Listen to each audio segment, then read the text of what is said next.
And we are live, apparently. It's interesting because this thing kind of, has a mind of its own. Sometimes it connects really quickly, sometimes it takes its time. But anyway, hello. Thank you for turning up to this video, whether you're watching this live or a replay. Hello and welcome to Catalysis. Catalysis is a program where we look into projects and just the process of stuff on the Catalyst Fund. The Catalyst Fund is a fund that is funded by the Cardano blockchain, or technically the Cardano the treasury, right, on the Cardano blockchain, which basically the treasury gets funded by tiny bits of fees which are taken from every transaction, goes into this pot, and then basically that goes back into being able to actually fund super awesome projects which the community members put forward. And yeah, so if you're interested, head on over to cardano.ideascale.com. There you can basically create an account and find out all that you need to know about Cardano and about the Catalyst Fund, right? You'll be able to not only get funding for your proposal, but more importantly, actually you'll get collaborators, you'll get people giving you feedback for the idea, and you get to develop it and stuff. And again, it's still experimental, still early days, but it's a really helpful thing where if you're interested in sort of personal growth kind of thing, and open source design, and decentralization, self-sovereignty, and that kind of thing, sound money, like it's definitely a place where you ought to check out. Anyway, so now at the moment, so the treasury at the moment, I think, has around 100 million, give or take, US dollars, equivalent of ADA, the cryptocurrency that is native to Cardano. And at the moment, we're sort of having these sort of smaller funds which have a portion of that given to them. So at the moment, as the title suggests, around 500,000 USD equivalent is available for projects in Fund 3. So what I'm going to be doing on this one is actually just breaking down sort of the themes of the different projects or different proposals, shall I say. And in this particular one, we're going to be looking at ones which are themed around identity. Okay, so let's hide this here and just jump straight into it. So there are three proposals that fall into this particular category, and all of these actually have to do with are in the challenge, which is the decentralized application challenge. Right, so the idea here is that these proposals are going to be attempting to build an application which has some element of it, hopefully fundamental elements of it, which are really sort of decentralized. In this case, they have to do with identity. None of these three are from sort of Fund 2 people, or people who put forward proposals in the previous one, Fund 2. So that's just worth sort of pointing out as the spreadsheet where I'm basically sort of referencing this highlights. Right, so let's get into it. Yeah, I'm not quite sure whether I'll actually sort of get into the budget with this one. Probably not. Yeah, no, I won't. Okay, let's actually get into them and have a look at the problem statement, and then the solution that they've suggested. Then the idea is to just kind of give like, okay man, if this worked, what else, like what's the best case scenario, and then also like, okay, what's the most challenging thing that this idea would be faced with. Again, most of these I've not actually had a look at, so I'm going to be sort of having a look at them with fresh eyes. So yeah, that should keep things interesting, to say the least. Okay, right, let's have a look. So this has been put forward by ankachain.vr. Interesting name. So dApp creation, African Digital Identity Platform. That's the title. Now the problem statement. Identity management in the financial world has become a prerequisite. The steps associated with verifying identity leads to high wait rate. Okay, I get that. Okay, so like basically if you need sort of a financial service, the prerequisite is identity, but then actually verifying that identity in the first place takes a while, so then that keeps you waiting even longer for the whatever financial service that you are actually inquiring in the first place. Okay, so let's have a look at the solution that they suggest. Describe it, by creating multiple dApps that fit into the normal day-to-day activities of an average user, you onboard millions easily and seamlessly. Okay, the solution isn't quite precise in terms of understanding. They just say creating multiple dApps that fit into normal day-to-day activities. So I'm not entirely sure whether they mean like they would build like an SDK, like a software development kit. Is that what that actually stands for? I think it is. Which are basically these things which when you build an app, you're able to sort of like add into the manifest of it, and it sort of has like all these libraries in it that help sort of interact with another thing. In this case, the other thing would be sort of an identity repository, I suppose, right? Yeah, so big picture, this idea, I think, yeah, having identity at the core, especially when it comes to like finance, right? Identity is so central to like everything, you know, how getting a job, having basically a bank account, paying for food, right? Housing, all that stuff, right? And so actually being able to make that efficient would be quite cool. It's not entirely clear to me the solution here, how these multiple dApps would exist. Maybe that's in the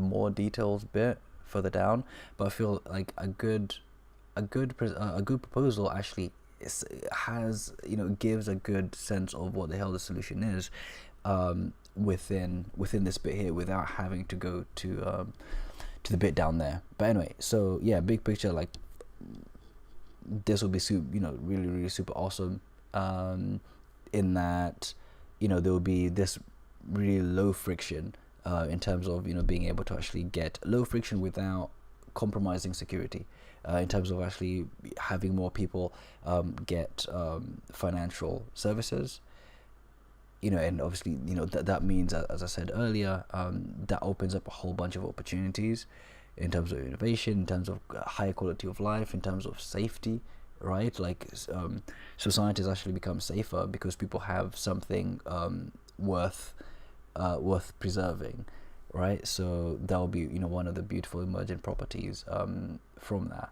I suppose the downside, I would say the challenge here would actually be just executing this, because I feel like perhaps part of the sort of obfuscation of just saying creating multiple dApps is because it's difficult to actually like pinpoint how to actually get this right. Actually figuring out identity, as I've come to realize, is actually quite difficult trying to design a DID. So moving on to the second one, by Jose M. Alcolia. Not quite sure whether I said that right, but I tried. So Jose proposes identity wallet. The problem is secure digital identity is a growing need. Identity fraud is increasing, and Cardano blockchain could be used as a federated ident service. Okay, could be, yeah, sure. You could argue any blockchain that is reasonably secure could be used, but okay. Now the solution, describe your solution. Use a decentralized model of the Cardano blockchain to build a federated identity management service. dApp wallet for identity storage. Okay. dApp wallet for identity storage. So well, basically, okay, so a wallet is simply a way into, like, it's like a portal into the what's it called, into the blockchain, right? That's basically what a wallet is. So now, in a way, this portal would be a way to sort of turn on and off sort of permissions, I suppose. You know, that's why I gather they're sort of referencing when they say identity storage, or sort of a dApp wallet and identity storage, because technically the wallet itself doesn't store it. It just acts as this, like, this layer that allows for this sort of intersection of all these kind of permissions that allows, you know, for it to be sort of turned on and off kind of thing. Again, so big picture here.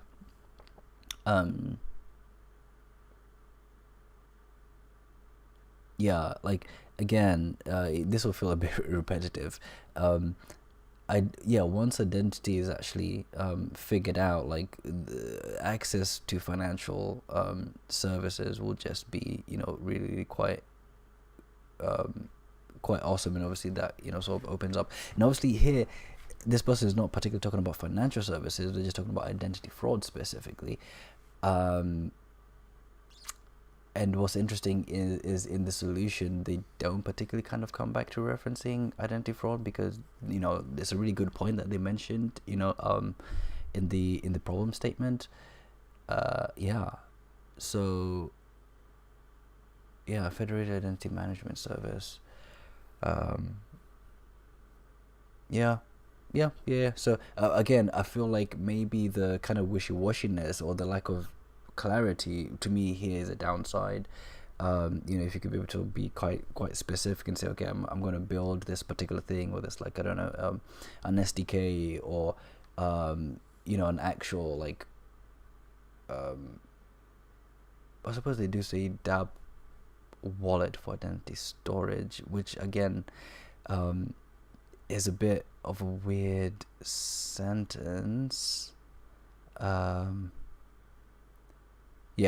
Anyway, good idea. Will be a bit challenging in that regard, and solving for identity fraud would be a really good thing, because the amount of money actually that is lost to identity fraud, the amount of stress that causes, big picture like that, would actually be making the world a better place.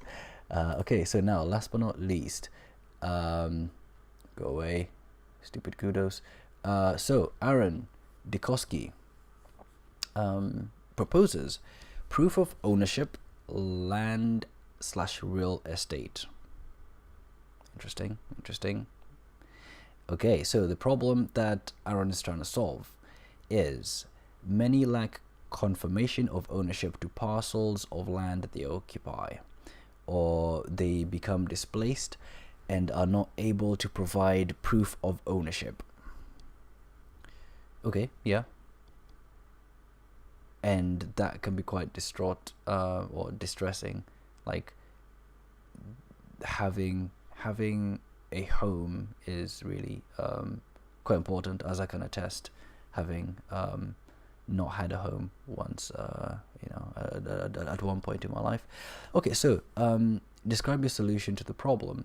Land plots are created using GPS coordinates for initial ownership. Subsequent purchases or purchase/sales are made using ADA on a verifiable blockchain. Okay, the first thing that kind of jumps into mind is GPS is probably not the best system to use. If you look into it, it's not that secure to or that reliable. It's quite centralized, so there are other options in terms of like the Foam project within crypto, actually looking to disrupt how location services work. So I feel like possibly, you know, integrating that. But yeah, basically using location for initial ownership, so, you know, being able to actually mark it out and then basically doing the actual purchase using ADA. I don't know why they say on a verifiable blockchain, because like, what are they?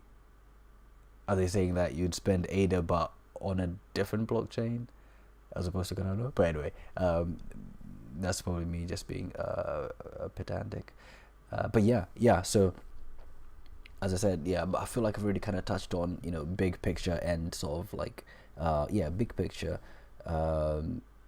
Yeah, and what I find problematic. So like, yeah, but the bits of like GPS, that could be kind of swapped out, and a more reliable technology could be could be utilized in that particular case, and yeah, like big picture, like the relationship between like physical land, right? Because the nature of how we use land is really going to change, right? So historically we've had like landlords, etc., etc., but now we're getting to a place in an age where like Airbnb, things like services like Airbnb exist, and our relationship with land is really quite changing, right? So it's more transactional. It's not like owning it for ages, and if you do own a piece of land, then how you then like use it as an asset to provide services for people who then in a way rent it, right, as and when they need it, kind of thing.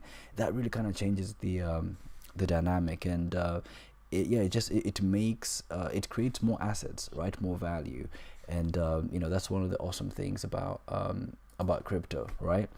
So yeah, I'll just we'll leave that at that for now, and we'll shift on over to here. I'll just move over the camera like that and try and do some sort of closing statement. So yeah, that has been us looking into iDentity for Fund 3. Some interesting stuff there. Hope you found that useful. If you're any of these proposers, and you want to sort of come and have a conversation and get into detail, allow for the community advisors and ultimately the voters to be able to put a face to the a face to the proposal, to make it human, to bring out the humanity behind the proposal. Just reach out to me, and let's have a conversation, and so we can actually get to dig into the details of it all. So thank you very much for watching, and I'll see you guys around.